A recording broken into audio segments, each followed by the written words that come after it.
Hello, hi.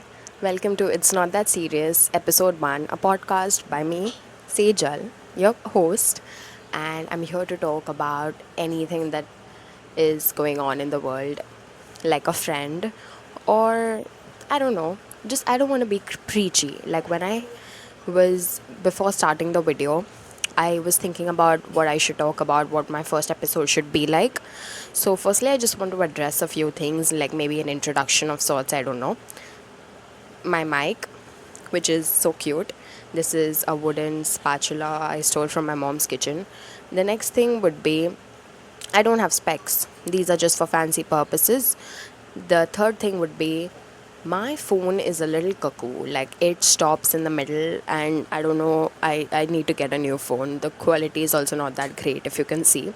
The fourth thing is I have to leave for my office in 1 hour, and yes, I work a full time job, a 9 to 5 job, and that's been pretty hectic. I've been working for a year now, and I am soon doing something else, which I will talk about in later episodes. So I want to talk about why I decided to name this podcast as It's Not That Serious, because I feel like everything right now has been serious. Or maybe it's just I have been watching things that are so serious, but to just like calm down. And I think I like this better because I've not done my eyebrows. And I don't know. Okay, so firstly, this whole thing of podcast, है ना, it's always been on Spotify, and I don't think people were doing YouTube format before, because you're essentially just supposed to listen to the audio of the person who's talking, and you're supposed to be thrilled and enjoyed by that.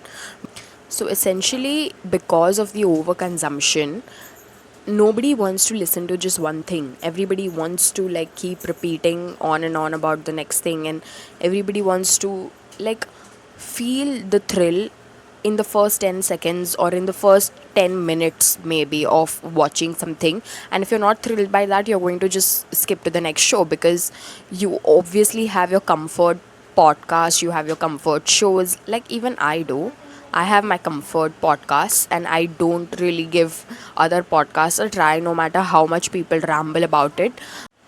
I also feel like on YouTube there are maybe, see, it's just maybe my algo is like this, but I think people are just watching too much like self improvement stuff. Like there is abundance of that, and I don't want this podcast to be like that. Okay, I started off on YouTube with vlogs, which was last year, and I really enjoyed making those, but I don't know, I started feeling like there's no purpose to continuing vlogging. And like, what was I even doing? Like, I'm literally eating food and I'm recording that. What's so special about it? But I do realize that when I was watching Emma Chamberlain doing the same things that I was doing, I found it to be very comfortable. But of course, there's differences in quality, and I don't know, many things. But the other thing was be like, everybody is just, I think, self improvement. There's too much self improvement happening. There's many self help books happening. I mean, I understand that it's very important to take care of yourself and be healthy and be happy, and exercise and drink so many liters of water and take care of your skin and take care of your health. I know that, but are you just going to keep talking about that? Is your whole channel and your whole personality going to be just about talking about that? So I don't think that overconsumption of anything is good. It's good to an it's good to an extent, but I feel like after a point it just becomes overconsumption, and you are so cluttered. Like my brain was so cluttered last week because I like to work in the social media, I like to write, I like to make videos, I like to do all of those things, and so I must keep looking at videos and everything that is happening, which is why my brain was like fully cluttered. What helps for me though is writing it down. I don't know how it helps. There must be some really big theory to it. Maybe I should google it, but maybe it's because I write it down and I give names to it. Like, okay, I'm feeling sad, I'm feeling bad. So I don't know, but like to give you a little bit of gist, I want this podcast to feel like you're talking to a friend, and I want this to be like you're listening to a friend talking about her life and just her opinions on things and everything that's happening. Sorry, I'm just having my green tea. I've started having green tea so much because popping out. My acne is popping out again. It's getting a little bit out of hand, and I have to go back to all of my old habits during the lockdown.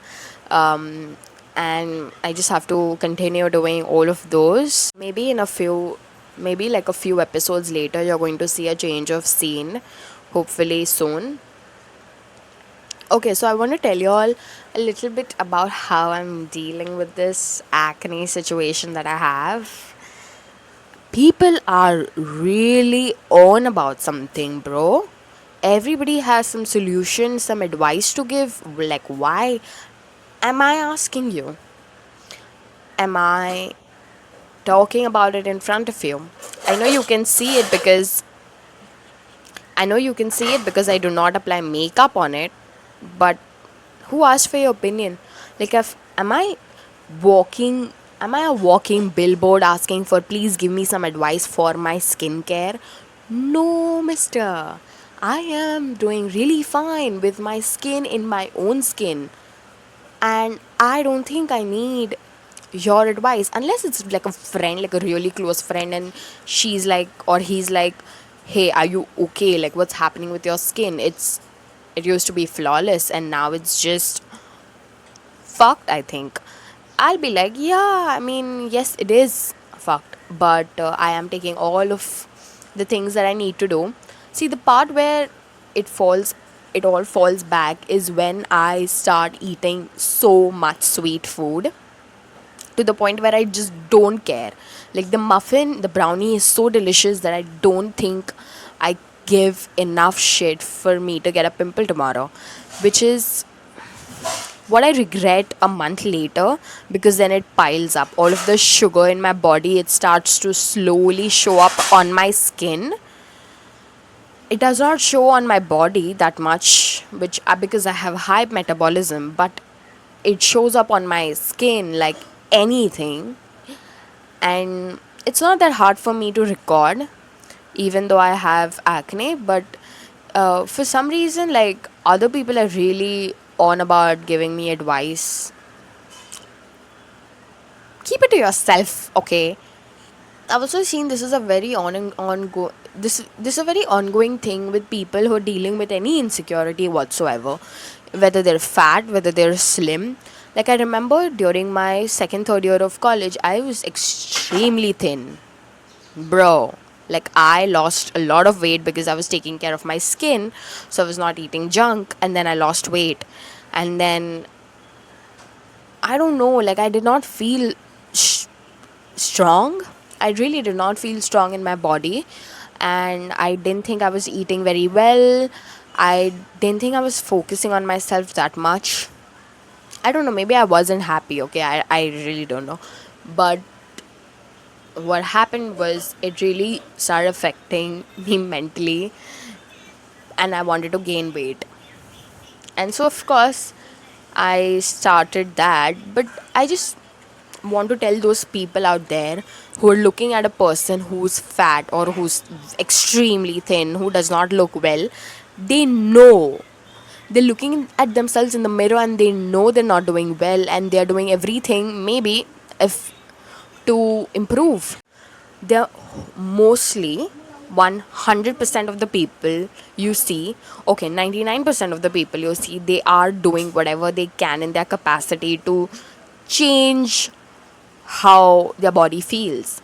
Because see, body positivity is one thing, but feeling good in your own body, even if you are like, I don't know, 75 80 kg and you feel good in your body, kudos to you, man. There is nobody who's going to doubt you about that.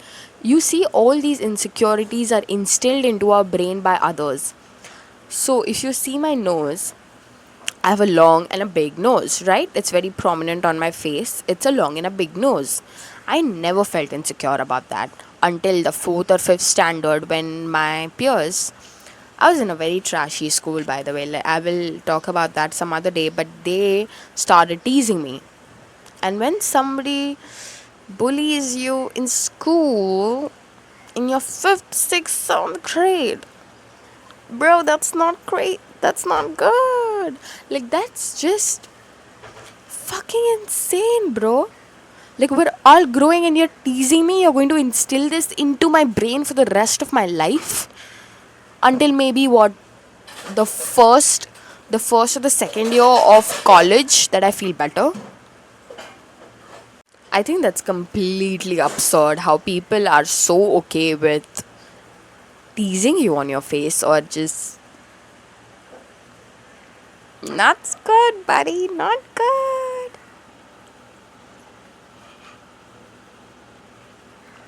Anyway, um, that was it for my first episode. I hope you all enjoyed it. I hope you all like listening to me. I'm gonna see you soon. Actually, don't wanna cut off. I wanna keep yapping, but I'm gonna see you soon.